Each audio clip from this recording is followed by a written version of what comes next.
तो यार भक्तों को एक पत्रकार ने अच्छा अप्लाई किया, पूरा वीडियो देखो और लाइक करो, शेयर करो। सबसे बड़े लीडर कौन है इस वक्त दुनिया के? अभी मोदी जी फिलहाल में हैं। All right. यूक्रेन और रशिया का युद्ध कौन रुकवाएगा? मोदी जी रुकवाएंगे। हमारा तो भगवान है मोदी, हम दिल से कह रहे हैं। ऐसे कर दो ना फिर। हमारा तो भगवान है मोदी। इजराइल पैलेस्टीन का समाधान कौन लाएगा? मोदी जी लाएंगे। डोनाल्ड ट्रंप को कौन जितवाएगा? मोदी जी जितवाएंगे। रशिया में डेमोक्रेसी कौन लाएगा? मोदी जी लाएंगे। है कि नहीं सर? यस। है कि नहीं? विपक्ष हारेगा। हाँ।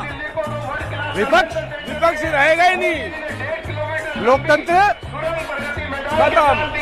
सर आपका बच्चा बोले कि यार मैं मोदी को सपोर्ट नहीं करता, यार मुझे मोदी जी को वोट नहीं करना है, मुझे पसंद नहीं है। हो ही नहीं सकता ऐसा। मेरा परिवार, मेरा बेटा ऐसे कैसे बोल सकता है? गलती से अगर बोल फिर वो दिया, मेरा बेटा ही नहीं होगा।